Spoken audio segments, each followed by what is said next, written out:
Howdy, I'm Brandon, and my goal is to help your snowboarding trip be as awesome as possible.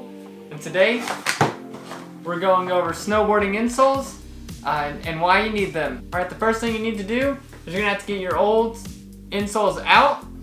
To do that, you're going to have to pull out your liner. We can set the shelves over to the side for now. And then pull out the insoles.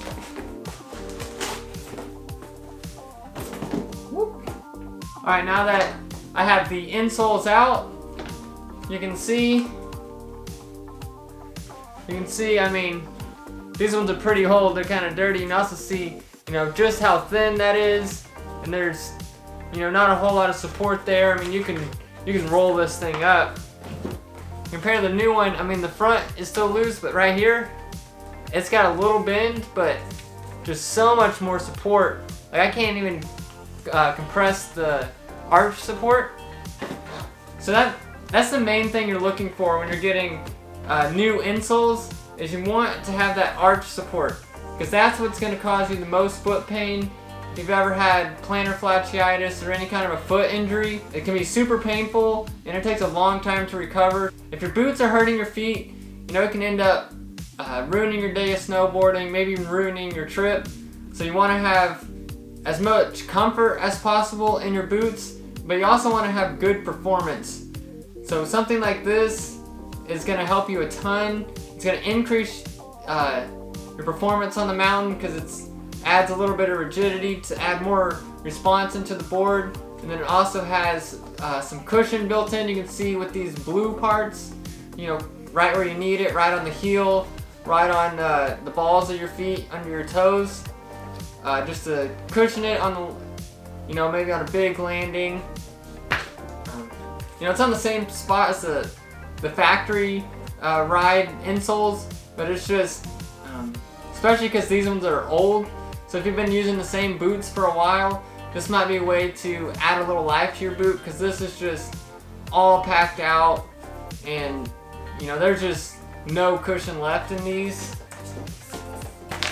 But speaking of cushion, what you absolutely want to avoid if you're changing the insoles on your snowboard is something like this. Like a memory foam, therapeutic. What you typically see in a shoe store. I got these for my work shoes. I mean, this is just a floppy noodle, and they're extremely soft. So you're probably not even gonna be able to fit this in your snowboard boot just from how thick it is.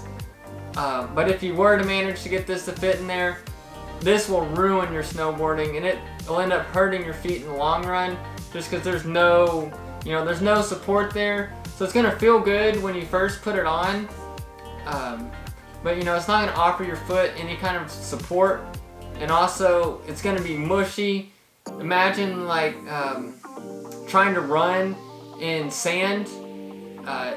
That's what this is gonna be like. It's gonna be like trying to snowboard and your feet are just moving around. So it's gonna take away all your edge control and response out of your snowboard. So absolutely avoid insoles not made for snowboarding. So I'm gonna link down in the description some insoles on Amazon that are made for skiing and snowboarding, and you can check those out if you're interested. Okay, so when you buy insoles, they come in small, medium, large. They don't come in exact shoe sizes. And then so what you gotta do is get one close to your size. So my boots are a size 10, and these are 9.5 to 11s. So as you can tell, they're obviously bigger than your factory ones, and they're made that way so that you can trim them down to size. That way that they will fit into your boots. So I'll show you how to do that. You're gonna need a cutting board and an X-Acto knife.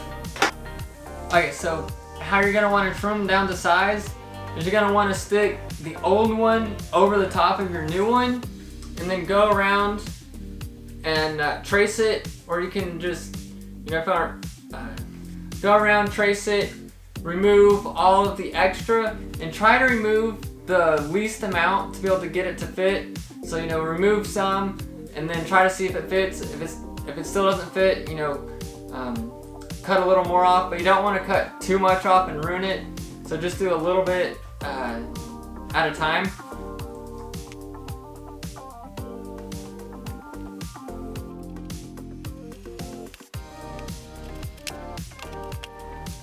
Okay, now that you have your new insoles and your liners, you're going to want to put your liners back in your boots, and then make sure you put some snowboard socks on, and then go ahead and put your boots on, try them on, make sure everything feels right, there's no weird pressure points, and that the insoles feel like they're located properly in the boots. And then if they are, go ahead and leave your boots on. Try to get your new insoles they will mold to your feet. They'll mold after a day or two of riding, but if you just wear them a little bit around the house before you go snowboarding, it's just gonna make them that much more comfortable when you get to the mountain.